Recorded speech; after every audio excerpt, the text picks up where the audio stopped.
얼마 전 우리 가정에 새로운 가족이 들어왔습니다. 누구예요? 예, 반려견 우리 나리가 우리 집으로 왔습니다. 그래서 성경 말씀대로 안식일에 가축이나 이방인이나 모든 사람들이 함께 안식일을 지키라 했는 것처럼 우리도 같이 예배드리기도 하고 그렇게 지금 잘 지내고 있잖아요. 좋아요? 예. 근데 새로운 가족이 생기면서 변화가 생기기 시작했어요. 나리를 함께 돌보는 일도 생겼지만 무엇보다 우리 집을 우리 모두 다 수시로 청소하기 시작했습니다. 왜냐면 아무거나 먹으면 안 되잖아요. 주워 먹으면 안 되니까 청소를 수시로 하게 됐고, 무엇보다 우리 집에 웃을 일들이 더 많아졌다는 그런 변화가 생겼습니다. 나리에게도 변화가 생겼죠.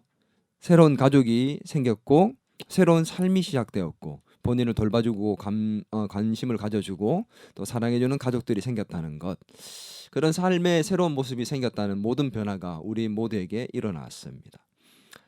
새로운 가족이 생긴다는 것은 이전과는 다른 삶의 모습이 시작된다는 것과 같은 거예요. 오늘 예수님께서는 이 말씀을 통해서 우리에게 새로운 가족에 대해서 말씀을 해주시고 계십니다. 예수님께서 열심히 사역하시고 그 사역하실 때 오늘 성경에서는 식사를 할 겨를도 없었답니다. 그래도 우리는 밥 먹을 겨를은 있잖아요. 어떻게든 밥은 먹고 살잖아.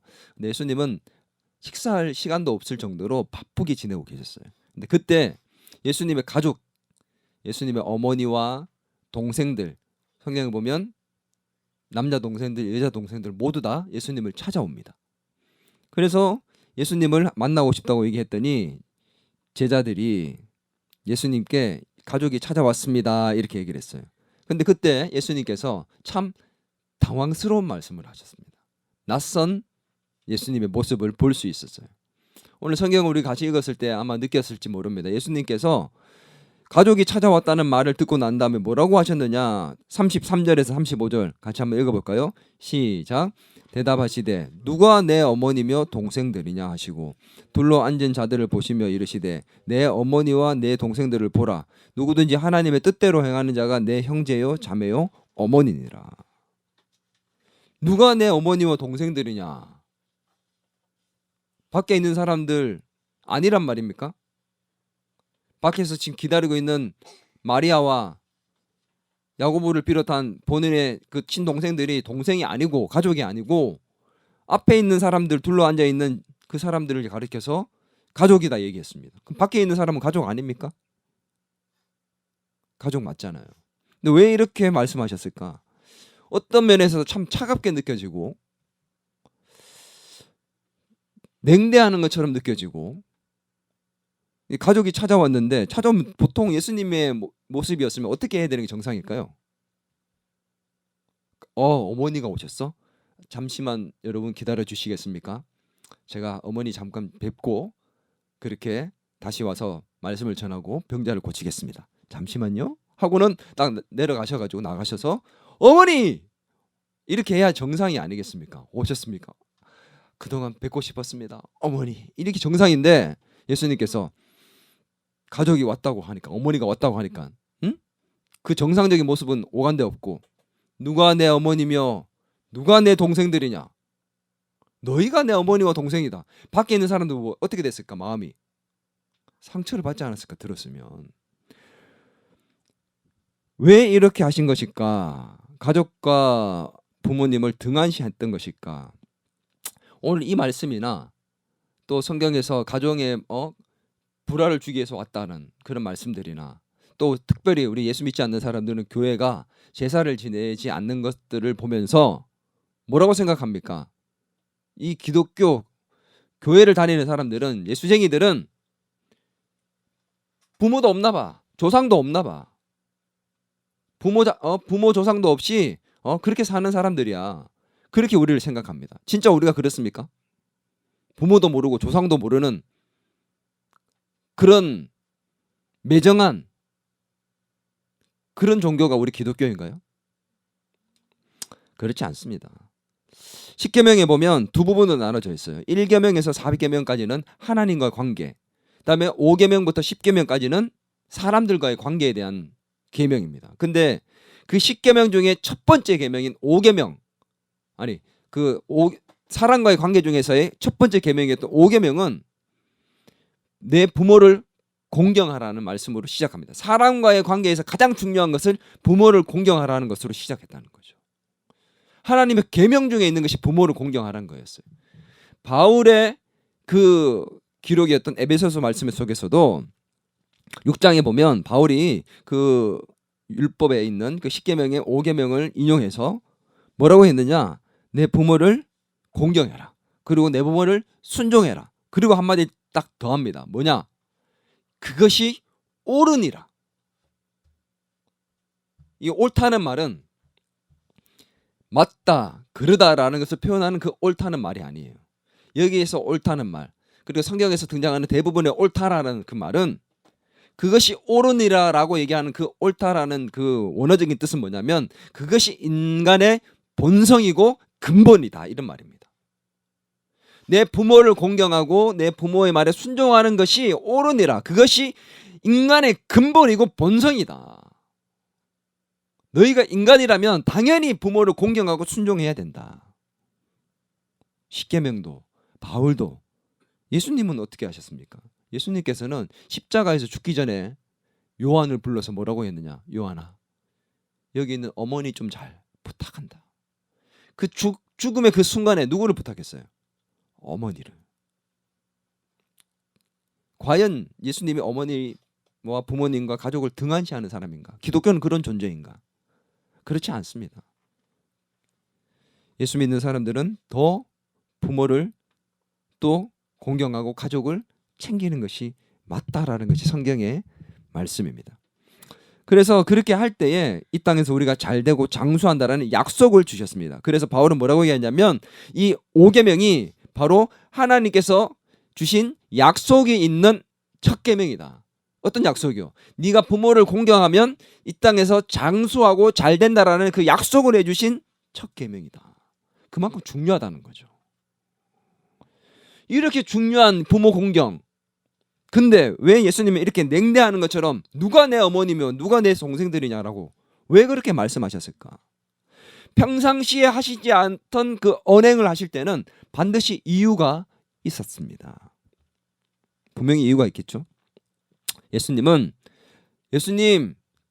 가족이 지금 밖에 와서 기다리고 계십니다. 찾고 계십니다라고 얘기하셨을 때 그 얘기를 듣고 난 다음에 예수님이 그것을 들으신 이후에 가족이라는 것을 활용하셔서 예수님께서 만드시고자 하는 새로운 하나님의 나라, 새롭게 시작된 새 시대, 새 나라, 거기에서 만들어질 새로운 공동체, 새로운 가족이 무엇인지를 말씀해 주고 싶어서 그 이유 때문에 누가 내 가족이냐라고 얘기하시는 겁니다.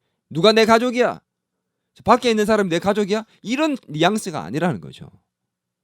가족이 왔습니다 이렇게 얘기를 하니까 예수님이 그때 나로 인해서 복음이 전파되고 내가 이 땅에 와서 새로운 나라 새 시대가 시작될 때 진정한 가족, 진짜 가족, 새로운 가족은 무엇인 줄 아느냐? 이런 의미라는 거죠. 냉대하시고 등한시하는 게 아니에요. 그 새로운 공동체, 새로운 가족, 그것은 혈육, 피로 인해서 만들어진 가족이 아니라 뭐로 인해서 맺어진 가족일까요? 혈육이 아니라 뭐로 맺어진 가족일까요?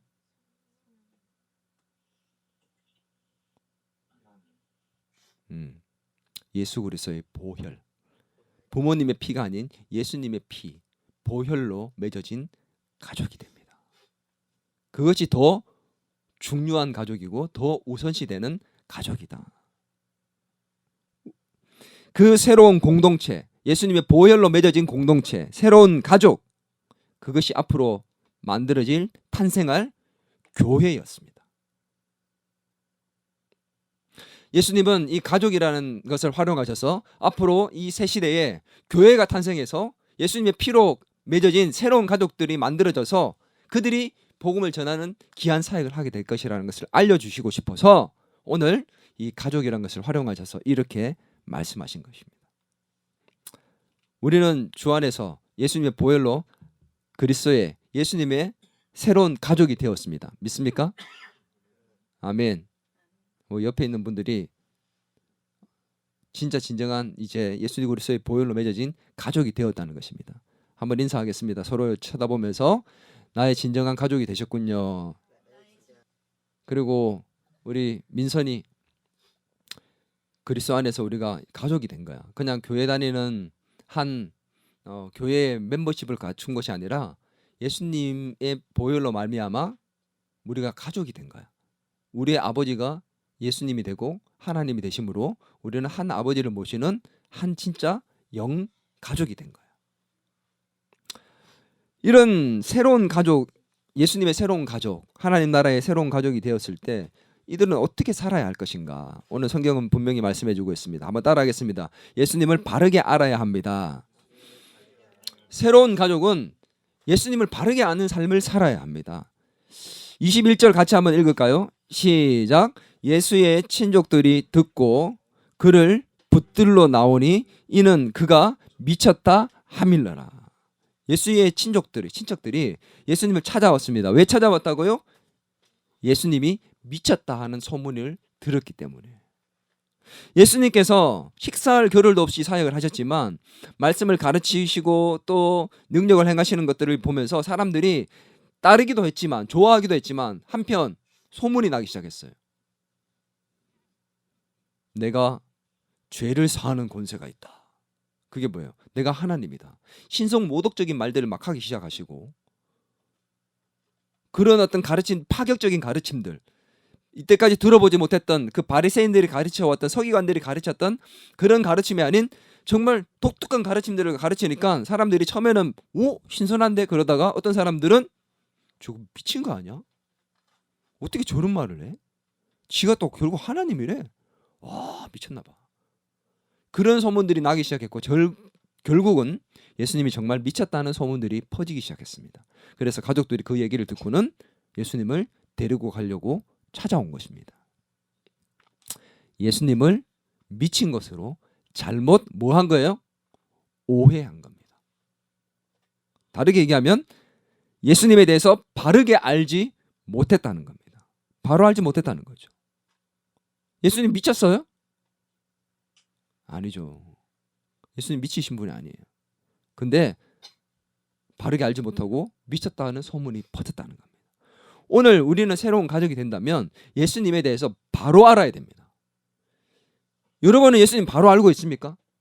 나는 예수님 바로 알고 있다고 생각합니까? 바리새인과 서기관과 율법학자들은 하나님을 자기들은 누구보다 바로 알고 있다고 생각했어요. 근데 결국은 정말 제대로 몰랐던 것이 바로 바리새인들이었습니다.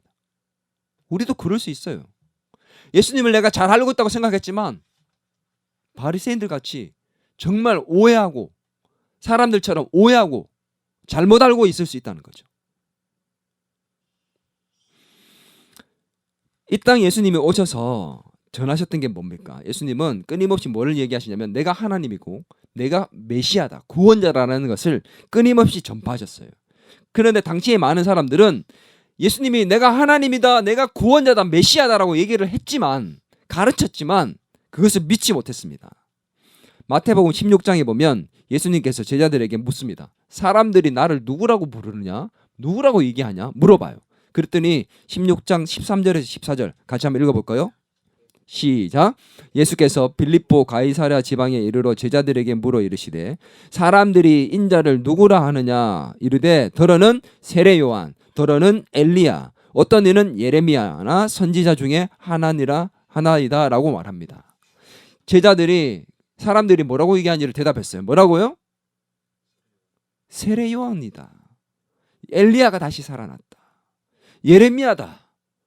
선지자 중에 누구 한 명일 거야. 심지어는 뭐라고 얘기했습니까? 미친 사람이다. 다 오해하고 있어요. 바르게 알고 있지 못하고 있습니다. 오늘날도 마찬가지예요. 예수님을 하나님으로 인정하지 않고 성인 군사 중에 한 명이다. 이 세계의 4대 성인 중에 한 명이다. 선지자 중에 한 명이다. 이슬람에서는 그렇게 얘기합니다. 예수님을 이슬람교에서는 선지자 중에 한 명이다. 정말 최고의 선지자였다. 극찬을 하지만 하나님은 아니다. 수많은 이단들이 그렇게 얘기합니다. 예수님을 뭐라고요? 하나님이 아니다. 하나님이라고 인정하면서도 성부 하나님보다 낫다. 성부 하나님이 더 높아. 잘못 알고 있어요. 지금도 수많은 사람들이 예수님에 대해서 잘못 알고 있습니다. 바르게 알지 못합니다. 예수님께서 제자들에게 이제 묻습니다. 그러면 너희는 나를 누구라 하느냐 이렇게 묻습니다. 15, 16절 같이 읽겠습니다. 시작. 이르시되 너희는 나를 누구라 하느냐. 시몬 베드로가 대답하여 이르되 주는 그리스도시요 살아계신 하나님의 아들이시니이다. 너희는 나를 누구라 하느냐라는 그 말씀에 15장 16장 15절에서 16절에 뭐라고 했습니까? 베드로가 예수님은 그리스도시요 살아계신 하나님의 아들입니다. 정확하게 얘기했죠. 예수님이 가르쳤던 대로 내가 하나님이다, 내가 메시아다라는 말한 것처럼 주는 그리스도시요 살아계신 하나님의 아들이라고 정확하게 베드로는 고백을 했습니다. 바르게 알았어요. 예수님의 가족으로서 바르게 알았습니다. 근데 다른 사람들은 엘리야다, 예레미야다, 세례 요한이다, 미친 사람이다, 바르게 알지 못했습니다. 나는 예수님을 누구로 알고 있습니까? 하나님으로 알고 있는데 나랑 관계없는 하나님으로 알고 있지는 않습니까? 다른 사람을 더 사랑하고 나는 덜 사랑하는 그런 하나님, 제대로 알고 있지 않고 오해하고 있는 부분이 없을까? 알고 있긴 한데 어설프게 알고 있지는 않을까? 하나님을 내가 정말 제대로 알고 있는 찐 가족이 맞냐 이거죠. 생각해봐요. 자식이 아버지를 제대로 몰라. 자식이 맞나요? 우리 아버지? 잘 모르겠는데 찐 아들이 아니야. 아들이 맞긴 맞아. 근데 찐 아들이 아니지. 부끄럽지 않겠어? 아버지로서? 예수님을 여러분은 누구로 알고 있습니까? 나에게 예수님은 어떤 분입니까? 나에게 예수님은 누구입니까? 하나님 맞습니까? 나의 구원자 맞습니까? 거기에 걸맞게 우리가 예수님을 대하고 있습니까? 예수님은 어떤 생각을 갖고 계신 분인가요? 예수님의 성품은 어떤 성품인가요? 제대로 알고 있어요? 여러분 그렇게 예수님을 제대로 안다고 말할 수 있습니까? 어떤 분인지 말할 수 있고 어떤 성품을 갖고 있는지 말할 수 있고 어떤 생각을 갖고 사시는 분인지 말할 수 있고 예수님에 대해서 여러분 자세히 펼쳐서 말할 수 있을 정도로 바르게 알고 있습니까? 예수님의 비전은 뭡니까? 예수님이 지금 뭘 하고 계십니까? 여러분 이렇게 물으면 백지 상태가 될지도 몰라요. 어? 예수님? 그렇게 많이 예수님에 대해서 들어왔고 예수님이 나의 아버지라고 얘기하고 내가 예수님의 가족이라고 얘기하지만 진짜 물어보면 실제적으로는 나는 예수님에 대해서 잘 모르는 거야. 우리 준서는 예수님을 잘 아나? 누가 예수님께 물으면 예수님에 대해서 물으면 바르게 대답해 줄 수 있어? 여러분 어떻습니까? 그렇게 오랜 세월 신앙생활 해왔고 많이 들었고 내가 앞에서 이렇게 목이 터져라 외쳐서 들었지만 정작 우리가 진짜 그 당시에 예수님을 미친 사람이라 얘기하고 엘리야라 세례 요한이다 얘기했던 그 사람들과 그 당시에 그 바리새인들을 욕할 수 있는 처지에 있는 게 우리입니까? 우리도 비슷하지 않나요 혹시? 내가 예수님을 정말 바르게 알고 있는지 살펴보려면 지금 이렇게 생각해 보면 됩니다. 내가 지금처럼 계속 살면 될까? 내가 어제 살았던 것처럼 그렇게 계속 살아가면 될까? 그 질문에 우리가 답을 한번 생각해 보면 내가 진짜 예수님을 바로 알고 있는 사람답게 새로운 가족이 된 사람처럼 그렇게 살고 있는지에 대한 답을 찾을 수 있을 겁니다. 한번 따라하겠습니다. 예수님을 바르게 알아야 합니다. 자기에게 외치겠습니다. 예수님 좀 바르게 알고 살자. 옆 사람한테 인사하겠습니다. 예수님을 바르게 알고 살자. 두 번째는 예수님의 말씀대로 살아야 합니다. 따라합니다. 예수님의 말씀대로 살아야 합니다. 34절에서 5절, 35절 같이 읽습니다. 시작. 둘러 앉은 자들을 보시며 이르시되 내 어머니와 내 동생을 보라.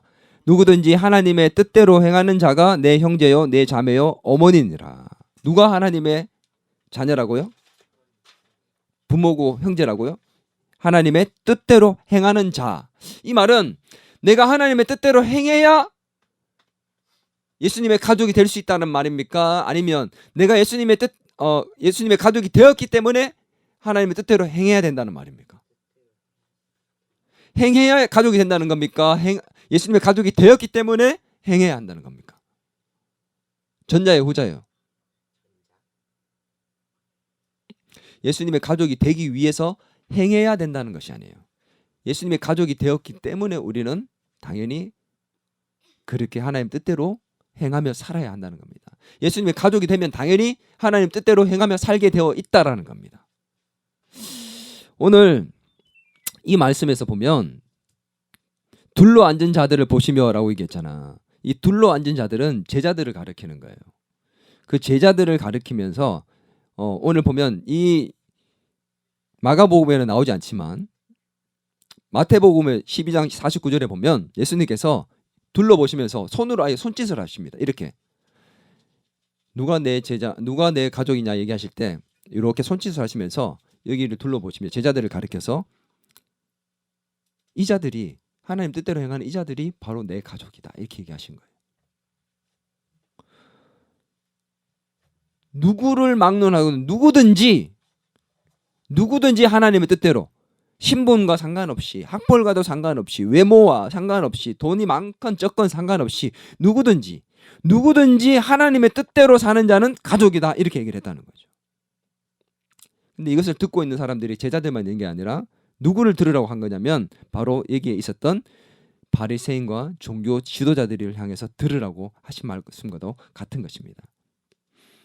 너희는 그렇지 않다는 거죠. 하나님의 뜻대로 살고 있지 않다는 거예요. 하나님 뜻이 뭡니까 도대체? 진짜 중요한 하나님 뜻은 뭐예요? 예수님의 하나님이시고 구원자라는 사실을 너희가 바로 알고 영접해라. 그리고 그 예수님의 가르침대로 살아라. 그것이 하나님 뜻대로 사는 것입니다. 그런 점에서 바리새인과 서기관, 율법학자들, 대제사장들은 너무나 거리가 먼 삶을 살았던 거죠. 나는요. 우리는 하나님 뜻대로 잘 살고 있습니까? 믿습니다 하는 것 따로, 생각하는 것 따로, 잘 아는 것 따로, 행동하는 것 따로 아닙니까 혹시? 알아. 알면 뭐해요? 성경은 얘기합니다. 뜻대로 뭐 하는 자요? 아는 자가 아니라 뜻대로 행하는 자.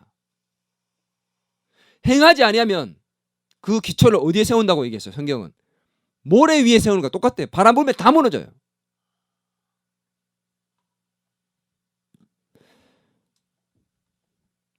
교회 생활 따로, 직장 생활 따로, 가정 생활 따로, 교인들이 같이 있을 때 생활하는 삶의 모습 따로,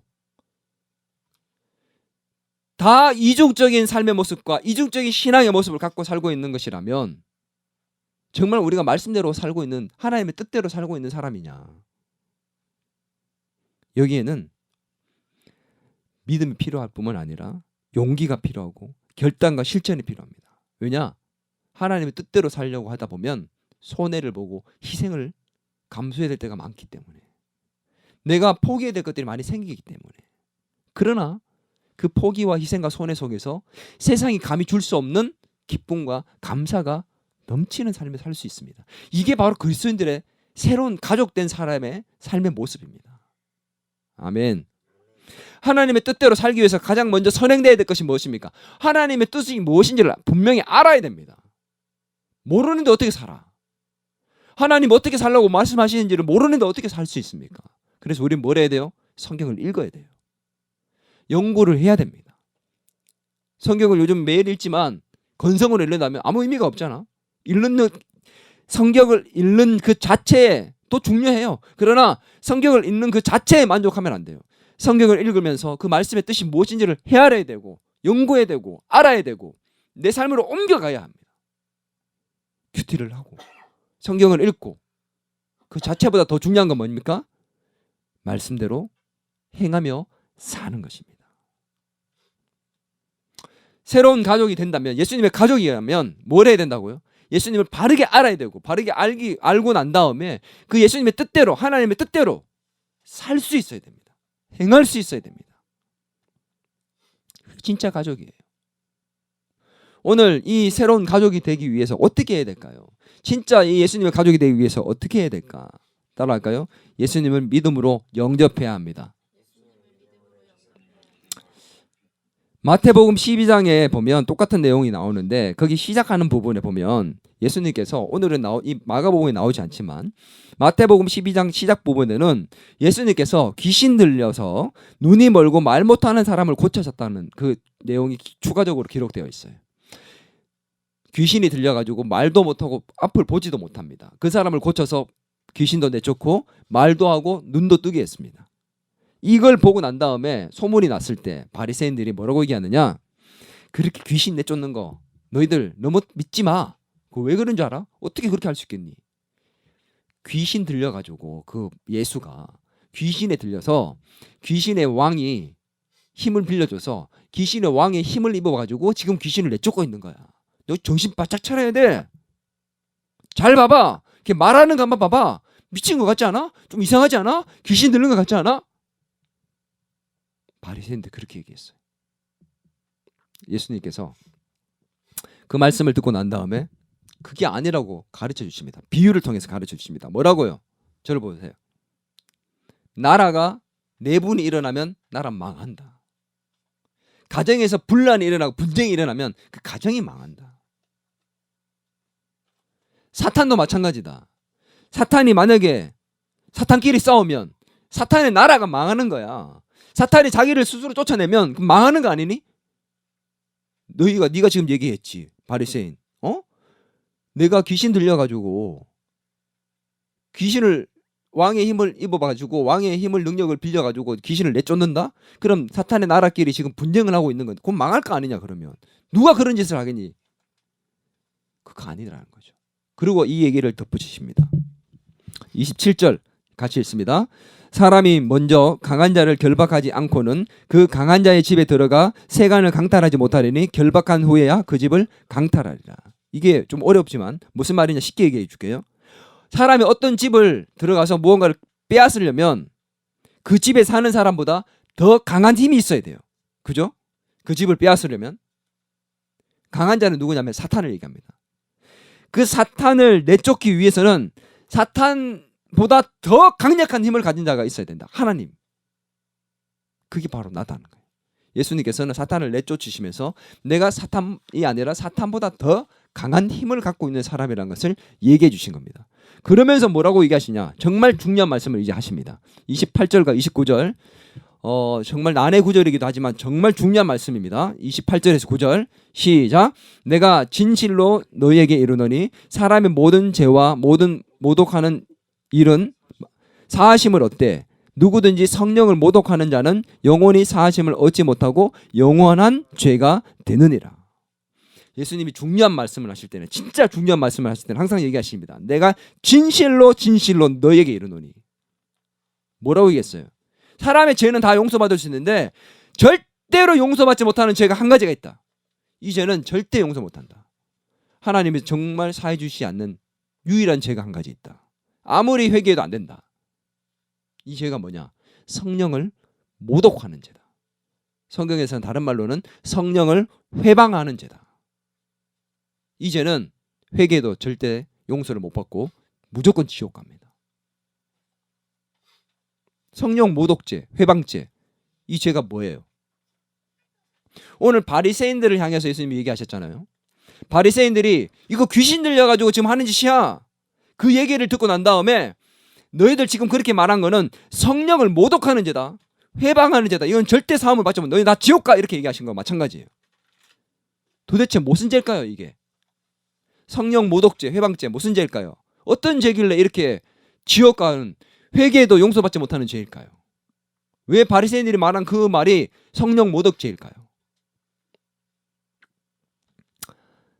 바리새인들은 예수님을 미쳤다 하는 사람들과 달랐어요. 미쳤다고 얘기하고 엘리야라고 얘기하는 거는 지금 예수님에 대해서 뭐 하는 거예요? 바르게 알지 못하고 오해하는 겁니다. 근데 바리새인들은 지금 오해하는 정도가 아니에요. 예수님이 하나님이다. 예수님이 메시아다.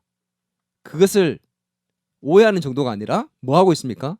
지금 귀신 들려가지고 사탄의 앞잡이로서 지금 이렇게 하고 있는 거다라고 얘기하면서 예수님을 오해하는 것이 아니라 거부하고 있습니다. 이 오해가 아니라 거부라는 겁니다. 성령님께서 하고 있다는 것이 아니라 마귀가 하고 있다는 것. 하나님 나라와 사탄의 나라의 전쟁 가운데 있는데 예수님을 향해서 마귀 들렸다고 얘기하면서 하나님을 향해서 마귀 들렸다고 얘기하면서 예수님을 오해하는 게 아니라 거부하고 있는 겁니다. 안 돼! 자기들의 죄를 사해 줄 수 있는 유일한 길이신 예수님을 거부하고 있는 겁니다. 그래서 사함을 받지 못하는 거예요. 예수님이 이 땅에 오실 때 무엇으로 잉태되었습니까? 성령으로 잉태되었습니다. 예수님이 세례를 받을 때 성령이 하늘에서 비둘기처럼 내려왔습니다. 예수님은 성령님과 함께 사역하셨습니다. 예수님을 거부하는 것은 성령을 모독하고 성령을 회방하는 것입니다. 쉽게 얘기해 줄 거예요. 성령 모독죄, 성령을 회방하는 죄 뭐냐? 예수님을 거부하는 죄, 영접하지 않는 죄, 믿지 않는 죄. 바로 그게 성령 모독죄예요. 생각해봐요. 내가 예수님을 믿지 않습니다. 그런데 용서해 주세요. 예수님을 받아들이지 않아요. 예수님 영접할 수 없어요. 용서해 주세요. 천국 가게 해주세요. 되겠습니까? 이게 말도 안 되는 얘기예요. 모든 죄는 사함을 받지만 예수님을 거부하고 성령을 거부하는 회방하는 죄는 절대 사함을 받지 못합니다. 다른 말로 얘기하면 예수님이 가족이 되려면 예수님을 믿고 영접하고 받아들여야 합니다. 아멘. 요한복음 1장 12절에 영접하는 자 곧 그 이름을 믿는 자들에게는 하나님의 자녀가 되는 권세를 주셨으니. 아멘. 예수님의 새로운 가족, 영가족이 되는 방법은 예수 그리스도를 영접하는 것이 가장 유일한 길입니다. 믿습니까? 저는 우리가 모두 다 예수 그리스도를 구주로 믿고 영접하여 하나님의 자녀가 되어 이 자리에 있다고 믿습니다. 우리는 하나님을 아버지로 부르는 신분의 변화가 일어났습니다. 맞습니까? 이제 우리에게 필요한 것은 무엇입니까? 그 하나님의 자녀에 걸맞은 삶을 살아내는 것입니다. 걸맞은 그 삶을 살아내야 해요. 예수님을 믿고 나의 구원자로 영접했다면 그 가족다운 모습으로 살아내야 합니다. 우리는 예수님의 혈육보다 우리의 혈육보다 더 중요한 예수님의 보혈로 맺어진 새로운 가족이 되었기 때문입니다. 아멘. 우리는 하나님의 자녀다운 삶을 살고 있나 오늘 말씀을 통해서 살펴봐야 할 것입니다. 오늘 말씀을 통해 하나님의 자녀와 가족으로서 그 신분에 걸맞는 삶을 살고 있는지 되돌아볼 수 있기를 바랍니다. 우리는 영가족이 되었습니다. 아멘. 여러분 진짜 우리는 혈육보다 더 중요한 하나님의 가족, 영가족이 되었어요. 우리 옆 사람 쳐다보세요. 진짜 가족이라고요. 지금 친구끼리 자리에 앉아 있지만 그냥 친구가 아니라 우리가 이곳에 함께 예배드리는 자로서 서 있을 때는 이제 더 이상 친구 정도가 아니라 진짜 형제 자매가 된 겁니다. 아멘입니까? 옆 사람 한번 지그시 손 한번 잡아줄까요? 형제야 자매야 사랑한다. 여러분 식구가 뭡니까? 식구 밥을 같이 먹는 사람들이에요. 식사를 같이 하는 사람들. 우리는 하나님의 말씀의 양식을 함께 먹는 영적인 식구입니다. 아멘. 우리가 새로운 가족이 되었기에 영가족이 되고 영적인 식구가 되었기에 이제는 새로운 삶의 방식으로 가족들을 대합시다. 예수님의 가르침대로 뜻대로 살고 예수님을 바르게 알고 뿐만 아니라 우리가 영가족들을 대하는 태도와 삶의 모습도 달라져야 합니다. 예수님의 뜻대로 사는 새로운 삶의 방식으로 살아야 하고 우리의 새로운 공동체 이 교회에서 우리가 영가족으로서 사람들을 대할 때 나는 정말 어떤 마음으로 어떤 모습으로 그들을 대하고 있나. 오늘 예배가 우리 모두가 예수님의 새로운 가족으로서 다시 새로워질 수 있는 출발점이 되었으면 좋겠습니다. 축하를 해줄 일이 생겨도 진짜 나에게 축하할 일이 생긴 것처럼 축하해 주는 거, 그게 가족 아닙니까? 여러분, 가족을 위해서 돈을 쓰는 게 아깝나요? 아깝지 않아요. 가족을 위해서 손해보는 것, 희생하는 것 괴롭습니까? 괴롭지 않습니다. 더 해주지 못해서, 더 주지 못해서, 이것밖에 주지 못해서 안타까운 것이 가족의 마음이에요. 체린이, 민선이 그런 마음이니? 더 주지 못해서 안타까운 마음이야? 그래서 어제 같이 호텔에 가서 그렇게 재밌게 지낸 거야? 영적인 가족은, 식구는 그 무엇을 주어도 아깝지 않은, 처음 초대교회가 만들어졌을 때, 새로운 가족이 만들어졌을 때 함께 물건을 통용하고 같이 나누고 베풀고 자기 집을 팔아서 교회에 갖다 바치고, 그럼에도 아깝지 아니하고 손해보는 것이라고 생각되지 않은 것이 바로 새로운 가족들이었습니다. 오늘 이것이 깨어지고 무너져 있습니다. 교회는 어떤 곳이어야 하나? 우리 영가족은 어떻게 살아야 하나? 새로운 가족은 어떻게 살아야 되나? 나는 어떤 삶을 살아가야 할 것인가? 오늘 말씀은 우리에게 도전하고 있습니다. 새로운 가족으로 새롭게 출발해라. 오늘 같이 한번 찬양하면서 기도했으면 좋겠습니다. 주님 곁으로 우리 가까이 가서 우리의 소망 되시는 그 주님, 내 모든 것을 다 주님께 드리는 진정한 예수님의 가족이 되고 싶습니다. 함께 고백하겠습니다. 주님 곁으로 날 이끄소서. 내 모든 것 다 드리며 주 음성 듣기 원하네. 주님의 길로 인도하소서. 나의 참 소망 그 무엇과도 바꿀 수 없습니다. 나의 참 소망 그 무엇과도 바꿀 수 없는 주 사랑, 그 품 안에 난 길이 주님의 길로, 주님의 길로 인도하소서. 주님만이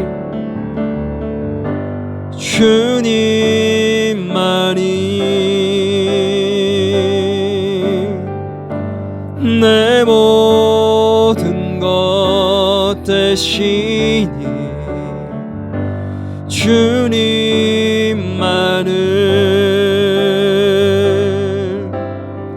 더 살게 하소서. 주님만이 내 모든 것 되십니다. 주님만이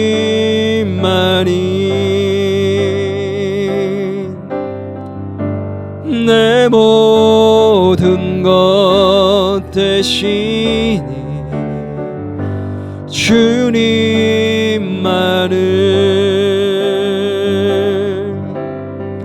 더 알게 하소서. 우리 같이 한번 기도할까요?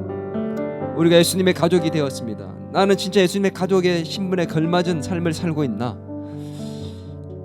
나는 영가족들을 대할 때 진짜 영적인 가족으로 내 가족처럼 그렇게 대하고 있는지, 그저 겉모습만, 겉으로만 웃고 대하는, 마음으로는 딴 생각을 하고 있는 그런 모습으로 살고 있지 않는지 되돌아보면서 우리가 예수님의 가족으로서, 또 우리가 공동체 안에서, 교회 안에서 진짜 진정한 영적인 가족으로서 새로운 출발점이 될 수 있도록 이 시간 다짐하며 결단하며 우리 이 시간에 하나님께 기도하며 나갔으면 좋겠습니다. 같이 한번 기도하도록 하겠습니다. 하나님 아버지, 하나님, 참으로 우리가 예수님의 가족으로서, 예수님의 자녀로서 우리가 어떤 삶을 살아왔는지 되돌아봅니다. 나는 예수님을 바르게 알고 있는지, 예수님이 어떤 분인지 하나님 우리가 바르게 알고 바르게 믿고 있는지 되돌아봅니다. 하나님, 예수님의 가족으로서 말씀의 그 가르침대로 하나님의 뜻대로 행하며 그렇게 살아내고 있는지 되돌아봅니다. 주님, 영적인 가족으로서 예수님을 믿고 하나님 옆에 있는 좌우에 있는 우리의 형제 자매들을 내가 어떻게 대하고 있는지 우리가 되돌아봅니다. 교회 안의 공동체로서 내가 어떻게 살고 있는지, 허물 없이 그들을 대하며 진짜 더 많은 것들을 더 주고 싶어하는 그런 사랑하는 마음으로, 아끼는 마음으로 희생과 손해를 감수하며 그렇게 살고 있는지 되돌아봅니다. 하나님, 오늘 우리가 진정한 가족으로서, 예수님의 가족으로서, 영적인 가족으로서 새롭게 거듭나는 시간이 되게 도와주옵소서. 오 하나님 아버지, 은혜를 부어주시옵소서. 하나님, 예수님의 가족으로서 새롭게 거듭나 새로운 삶의 방식으로 살아가는 저와 우리 더 기쁨의 모든 가족들이 되기를 소망합니다. 영적인 가족, 영적인 식구가 되었습니다. 영가족, 영식구가 되었습니다. 하나님, 예수님의 가족, 새로운 가족으로서 우리가 지금까지 어떻게 살아왔는지 모르지만 이제 좀 달라지고자 합니다. 예수님의 가족에게 걸맞는 삶의 모습을 가지고 살게 하시고 예수님을 정말 바르게 알고 예수님의 뜻대로 행해낼 수 있는 그런 예수님의 진정한 가족이 되게 도와 주옵소서. 또 영가족들을 대함에 있어서 진짜 내 가족처럼, 아니 그 가족보다 더 이상 예수님의 보혈로 맺어진 가족답게 그렇게 대하며 살 수 있는 우리 모든 영적인 가족이 되게 도와 주옵소서. 더 기쁨의 교회 모든 식구들, 가족들 참으로 예수님의 가족으로서 새롭게 되는 이 출발점이 되기를 간절히 소망하며 예수님의 이름으로 기도드리옵나이다. 이제는 우리 주 예수 그리스도의 은혜와 하나님 아버지의 크신 사랑과 성령님의 감화 감동 위로 교제 충만하심의 역사가 오늘 영적인 가족으로, 예수님의 가족으로서 새롭게 출발하기를 소망하고 다짐하는 더 기쁨의 교회 모든 가족들과 교회와 이 나라 이 민족 위에 이제로부터 영원토록 함께 하시길 간절히 축원하옵나이다.